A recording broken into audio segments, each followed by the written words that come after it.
If you were to give me and everyone who's here today the single best advice as to what to be in the moment, to really, truly, wholeheartedly speak, to be an uplifter in the moment to the core of your being, what would you say? Would there be a rampage? Would there be a dialogue? What can you offer us? This is what we wish you to know. Your best focus, or work if you want to call it, or attention if you want to call it, in any moment in time, is to be advocating your best influence, which means it's your constant attention in the preparation and maintenance of your vibrational atmosphere. Because it's about reception, reception, reception, reception, reception, which means it's about tuning, tuning, tuning, tuning, which means it's about allowing the well-being. So it's about selectively sifting. And really, you know what it starts with? So this is the answer that your question is calling from us in a powerful way. Be nice to you. Be nice to you. Rest well. Eat well. Get out where beautiful things are. Play with people who are fun. Think thoughts that feel good. Watch movies that are uplifting. In other words, be nice to you. The other parts of it, the step 1 and the step 2, take care of themselves without you even needing to know what you're doing.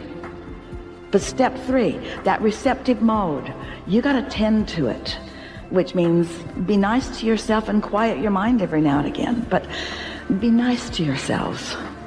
Think nice things about yourself and think nice things about others. Netflix sent Esther an email. They know her personally. With a recommendation of something that she might want to see. She looked at it and she said, "Do you even know who I am?"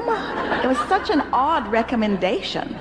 And then she thought, I don't think that watching that would be conducive to me creating an environment where I am receiving and encouraging wonderful things. She could tell just by the title of it that it was going to make her guarded and defensive and worried about stuff. And so be nice to yourself. Advocate for yourself. One day, Esther was grumbling at Jerry about something. Hard for her to imagine now because she only remembers him as perfect now.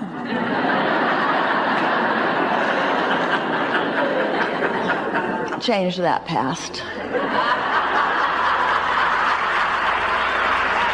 He was close to it, but he said to her one day when she was grumbling at him, "I think it would be nice if you would pretend that I'm Kate." And Kate at the time was their granddaughter, who was about 5 years old. And Esther did not have the ability or the capacity to think anything other than lovely thoughts about Kate. It couldn't happen. And Jerry thought that he would like to be held in that same light by Esther. And that's sort of what we're getting at. Pick your favorite whatever it is on the planet and pretend that you're it. And treat yourself as you would treat that. Be nice to yourself. And that will go the furthest of anything that you might do to creating this petri dish neutrality of an atmosphere that will allow yourself to be so receptive to the wisdom and the love that is naturally who you are. I know everything is always working out for me 100% of the time. At the beginning of this year, something happened where there was an accident, quote unquote, that I was in, and I was on the phone with my friend Jenny at the time, and I said to her, really don't know why this is happening, but I do know that it's happening for something much, much bigger than myself. So long story short, it went through the process, and from that I saw the law enforcement officers that are working for the Broward Sheriff's Office, and this gentleman was there because I know he was meant to be there, but he didn't need to be there in that moment. He was working on other things, but because of this thing that happened through the fault of someone else, he was there, and he came over, and he did what he needed to do. And I received something in the middle of it, and I'm like, I'm here because I'm meant to be here to see what these men and women do every day. He was working on something else. He came over to help me. The stress that was created through the fault of someone else, and me being there seeing that, was such a huge awareness. I was never in that space before. It was always, oh my gosh, a car accident or this, and the cooperative components of everyone that showed up that day. Give us a little more, because you said it twice. What do you mean by the fault of someone else? I attracted what happened to me, the cab driver.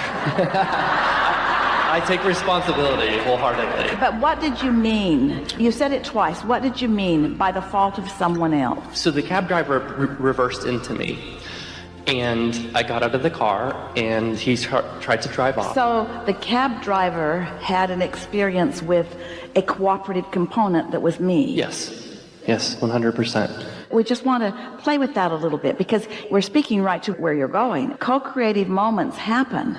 If we're going to take your premise, and we are, and we're going to agree with you, and we are, that things are always working out for you, and they are, then is there ever a moment in time when it's accurate to point at fault? Because doesn't fault indicate something asserting itself into my experience, and doesn't that defy the laws of the universe as you know it to be? I guess the words were playing on what was in a report from insurance and law enforcement. We understand that, but we want to go with the whole premise of this whole idea that you're unfolding here with us. We want to acknowledge that cooperative components all around, everyone a cooperative component, because the way you started this conversation and what you were laying out is that things always happen for a reason, and we want to stick in there. Things always happen for a good reason. There's always some value in something that is happening. And if you start with that premise, then doesn't that automatically take out of the equation for yourself that happened because of the fault of someone else? There can't be a rendezvous with someone unless there's more than one of you there. If that cab driver had, in his faulty nature, just been driving around backwards and there'd been no one for him to run into, then there wouldn't have been an accident. So aren't you equally responsible? Why in the world would you put yourself somewhere where somebody's going to back into you? If we're really going to start talking about that sort of stuff, and do you think that both of you created that so that the police officers would have a job? Because if none of you were doing any of that, then what would he be doing? Just wandering around on the freeways? He'd have no reason for living. We're just emphasizing that we're all in this together thing that we started with earlier. We are all in this together. My angel, the hotel manager, had video surveillance, and I was very much humbled through that experience and through everything, knowing that it was working out for the highest and best of everyone involved. I felt inspired through that to see what these men and women do, and I've now created a non-for-profit organization entitled We Love BSO Day to really create a magical day of appreciation and love for the Broward Sheriff's Office, and I realized that's why I was there that day. Well, we like that the universe gives you endless opportunities to appreciate one another. And we jumped into this in a different way than you expected us to. And the reason that we did is because we want you to realize, because you're talking about now. We're talking about now, the importance of now. And when you have made it your point, which was the answer to the most important question that you set forward here today, what would we encourage you to do? What matters most? And we said it's the accomplishment and the maintenance of your vibrational alignment with who you are, so that you're consistently tuned in, tapped in, turned on, which means you've got this non-physical energy pouring through you so that your influence moment by moment by moment is dominant. And what is that influence? Well, it's an influence that is as vast as the details of the people whom you're interacting with. It's fun to look around for causes, and it's really fun to find one, something that you can specifically flow your energy toward. And we understand how satisfying that can be. But we want you to broaden your scope on that just a little bit and feel how fantastically satisfying it can be to move around in your human body, in your powerful now, connected with source energy, who knows everything about you and everything about your relationship with everything.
and everything about everybody around you and everything about their relationship with everything else.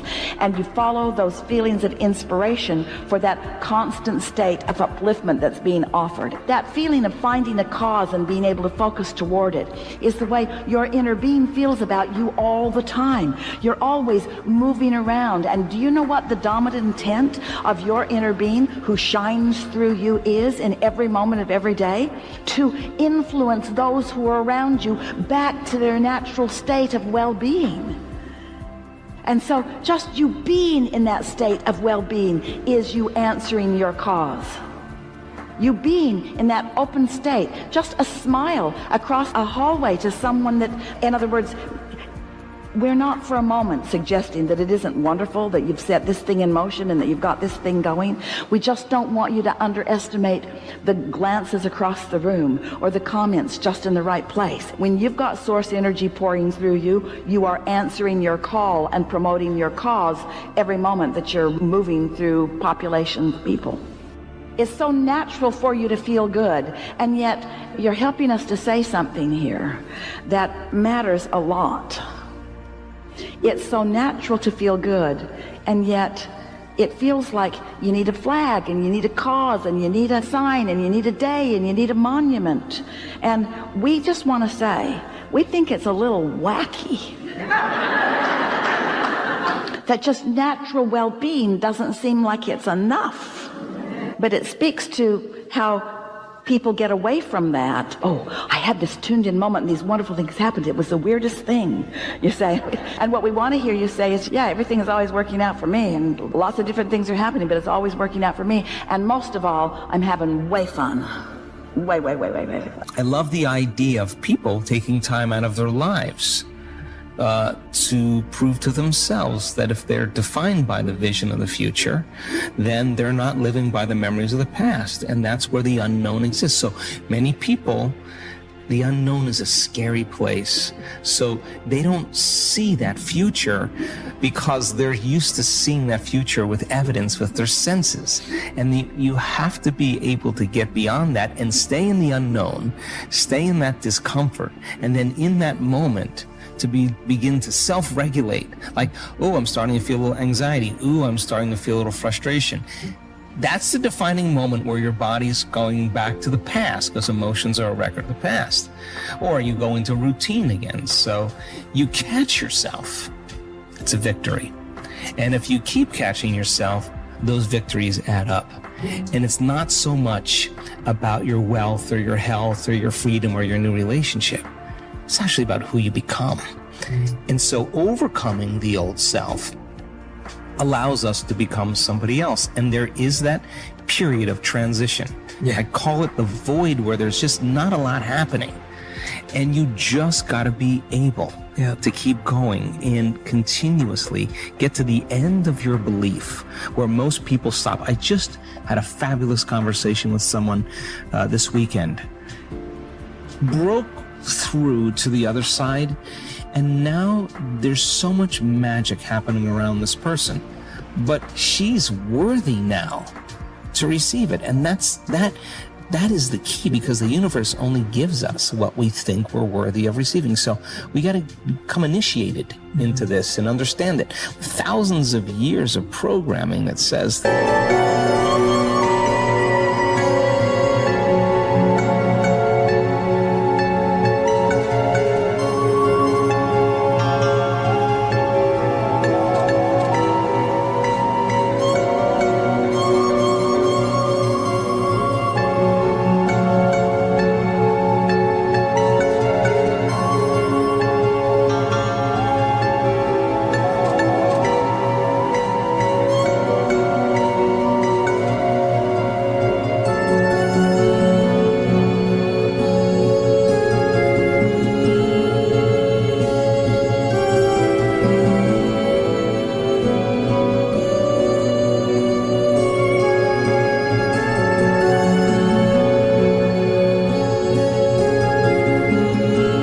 we have to change things matter to matter, in three-dimensional reality. And it will take time, but to begin to connect to that resource called the quantum field and create from the field instead of from matter, there's a lot of unlearning that has to go on. Absolutely. And when you're catching yourself, what are you doing? Are you writing that down? Are you noting that down? Are you making a mental note? Like, practically, what is someone having to do to, once they catch it, then how do you deal with that emotion and anxiety in the moment that feels so heavy, that feels so Real and trapping? And like you said, I was at the Facebook headquarters in Menlo Park a couple of weeks ago. I was testing out their new Oculus range of virtual reality. And all the studies behind virtual reality show now that you feel the same experience of hanging off the edge of a cliff in virtual reality, and your body displays the same symptoms as they would if you were actually hanging off a cliff. So just showing how imagination does mirror the other way too through virtual reality. But how that feels so real. Like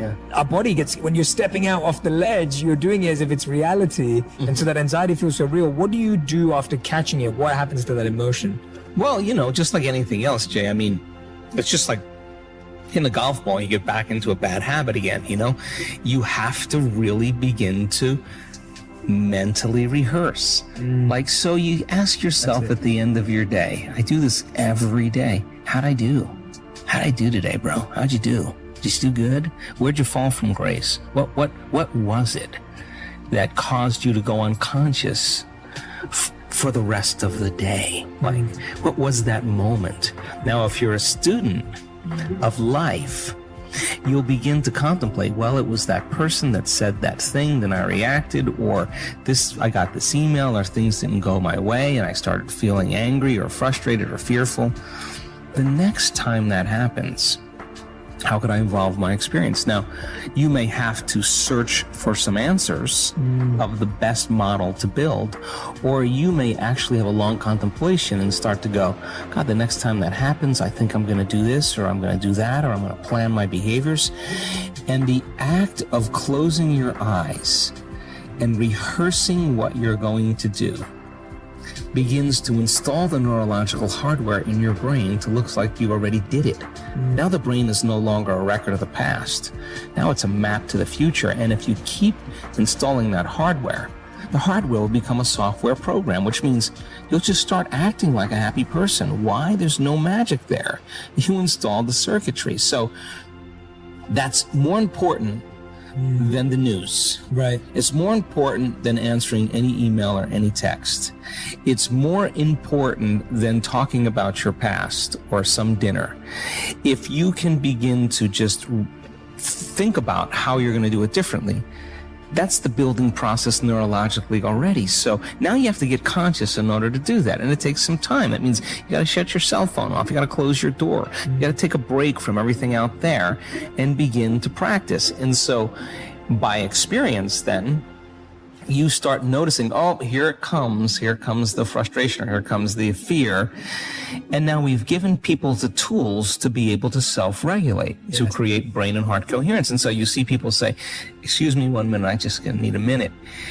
They take some breaths, they get back in, they connect to the energy of their future. This is incidental compared to where they're going. So they don't fall from grace. They don't allow their energy to drop. And so, in the beginning, it takes a lot, because it takes a lot of energy and awareness to stay conscious and not go unconscious. But if you're persistent and you're determined and you're sincere, you begin to figure it out. You begin to say, I am not going to give my power away to that person or that circumstance when I can use it to heal or to create a new future. And so people then won't excuse themselves and say, I had a hard day yesterday, I had a fight with my coworker or my ex, and I don't feel like doing the work. Well, that's the time to get back on the horse. Yeah. Because it's all of those times that we self-correct. Those are the most valuable moments to us. People who've had profoundly transcendental experiences where we say got lit up, they connected, and their brain goes into very, very high coherent states and super gamma patterns that are way outside of normal, and they have a transcendental download or connection that's mystical. They look back at their entire life They don't want to change one thing in their past because it got them to that moment. That's the moment the past no longer exists. Now, by the same means, they look back at their past and they see all those tough moments where they overcame themselves and they fall in love with that person. They don't look at the good meditations or the things that went well. They know that it was those moments that got them to this moment. And I think then that's when they begin to understand that all of the hard work, all the effort in who we become makes, no one can take that away from us. So then once we arrive at that level and we experience whatever the dream is or whatever we create, the next thing is do it until you fully enjoy it. And then when it gets boring or predictable, let's go again. Let's do something else. Yeah. And I think that's evolution.